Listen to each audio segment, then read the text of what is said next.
پښتانه وطن د وینو په دریابو کې ساتلی.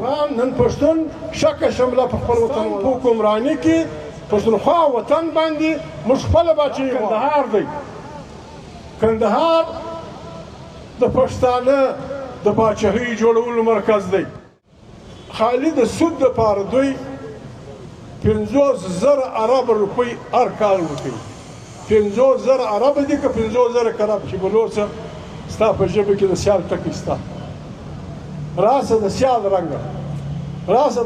رنګه په دې صوبه کې سره اوسو چې ستا ده هغه ستا ده، چې زما ده هغه زما ده.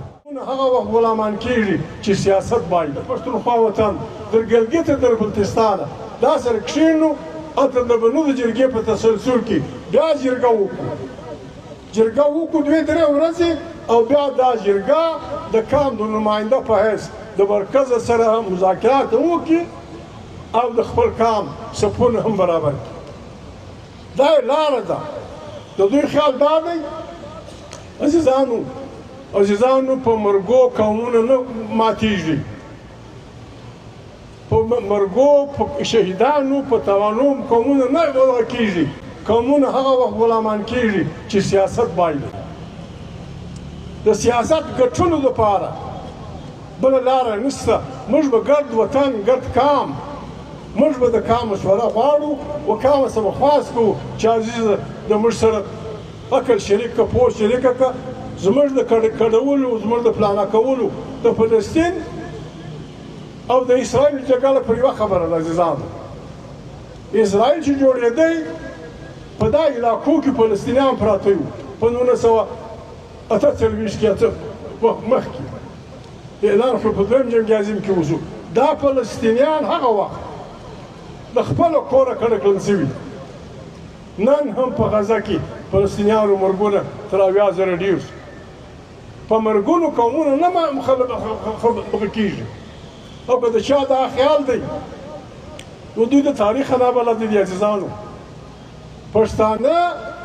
پښتانه وطن د وینو په دریابو کې ساتلی دی. دا کندهار دی. کندهار د پښتانه د باچهۍ جوړولو مرکز دی. د پښتانه د اتفاق جوړولو مرکز اوسېدلی دی.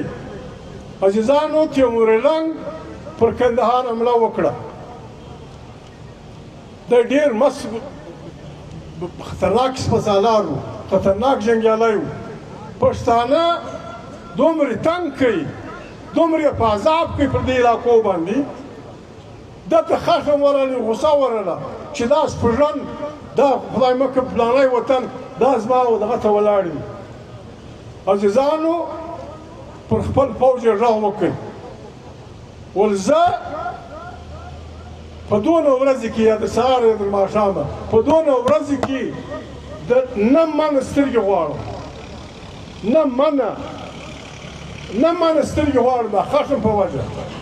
او بیا یې زموږ د وطن د کندهار د اسیاو قاسمه چې څه د رزق سرچینې وې، څه کاریزونه وو، څه بندونه وو، څه انسانانو ګزاره کول، دا یې ټول ځله وکښل. زموږ د وطن یو ډېر لوی هجرت لکه دوی چې یهودیانو په فلاني کال فلاني ملک لاړه، په دا وخت د کندهار څخه دا زموږ ټول ولسونه، دا یوسفزی، دا مروت، دا وزیر، دا مسعود، دا ګرده زموږ په هغه وخت راغلي دي پر دا علاقو یې دغه کړې. نه منه سترګې چې ته غواړې خو چې د غوایي سترګې هم کې واچوې، د آس دا هم کې واچوې، د میږ دا هم کې واچوې. نه منه سترګې معنا د څو لکونو انسانانو مرګ. دا سترګې زموږ وختې، لیکن افغان نن هم شکه شمله په خپل وطن ولاړ دی.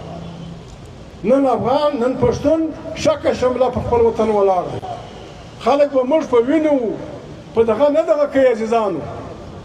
نن بیا د تاریخ پړاو راغلی.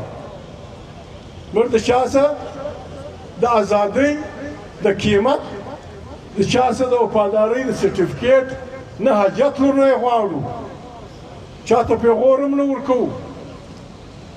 موږ دا دعوه کولی شو د هندوستان په دې ټوله ازادي کې چې افغان پښتون کومه قرباني کړې ده چې دا یې نه وای کړې دا ازادي چا نه سو راوړلی دا ازادي شمار دي کې د یوه کلي د پښتانه شهیدان په روغو صوبو کې نشته دې کام د ازادۍ دپاره مبارزه کړې ده په هر غره کې په هر شله کې په هر وطن کې په غرونو کې مالاکنډ کې سوات کې مسخیل کې پلانې ځای کې پلانې ځای کې د هغې په نتیجه کې پاکستان جوړ شوی دی پاکستان موږ پښتون په کار ده چې واضح ووایو خبره دا ده موږ ازادي معنا موږ د پاکستان په حکمراني کې حق حکمراني غواړو د پاکستان په حکمراني کې پښتونخوا وطن باندې موږ خپله باچهي غواړو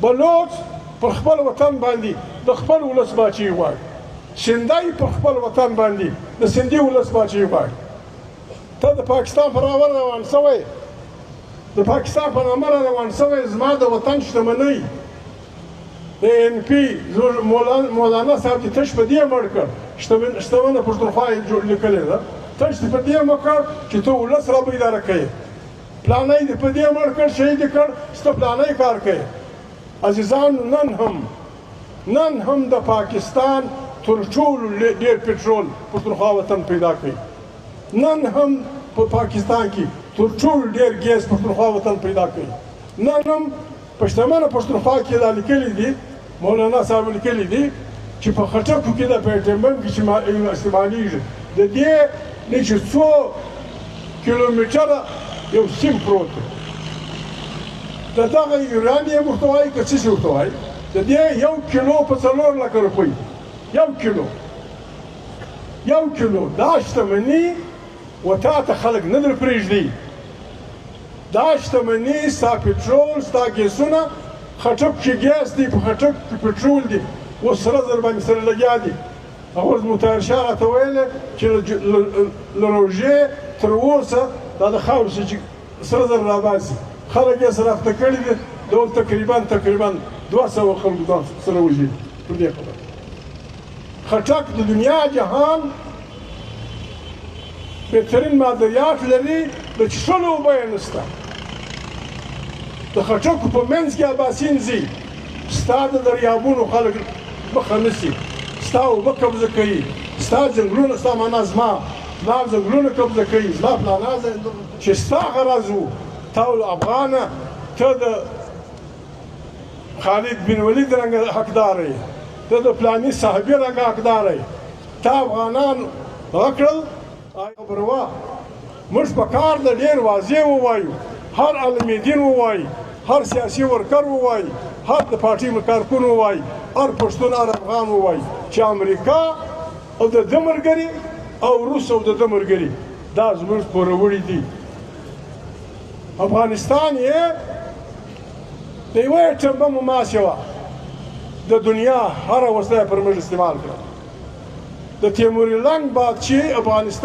افغانانو کوم افغانستان جوړ کړی و دا یې ګرد د خاورو سره خاورې کړ او بیا چې دغه راغله دا کیسه خلاصه شوله هغه بچیان چې دلته زېږېدلي وو دلته یې سبق ویلی و دلته یې پلانا کړې وه دا یې ګرد په مخه واخیستل هغه افغان نه پرېږدي ایا ستا ماماګان دې راوستلي دي اربکیان یې بولي که څه بله یې وویل دا دې راوستلي دي ما ته درو کسان وویل چې ما ته یې وویل چې 1000 کسه در کوم توپک هم در کوم موټران هم در کوم دا 1000 کسه نه 100 کسه در کوم بس لنډاره لګیا اوس درو کسانو موږ ته ویل د ملګرو دا مطالبه وه چې دا راوستلي خلک دا ته پرېږدې عام افغان د ویزې والا نه پرېږدي مطلب دې څه دی پښتونخوا ملي پارټي پکښې دا ګډ سیاسي پارټیان وعده کلونونه اخیستل بد کار دی دا مشران یې جوړوي زه په ایمان درته وایم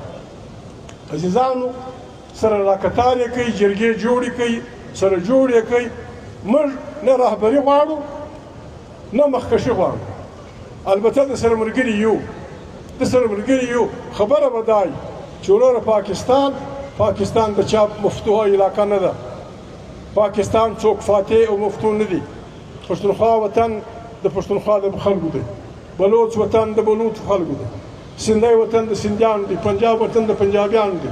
راسئ کې جوړوئ، جرنیل صاحب مهرباني وکړئ د سیاست به توبه کاږي. ISI MI پلانا په سیاست به کار نه لرئ. پښتونخوا وطن کې خدای پاک څه نعمتونه پیدا کړي دي، د دې به آئیني ضمانت کوي، انټرنیشنل ضمانت، چې وروره پر دې به لومړی حق د پښتانه د بچیانو وي.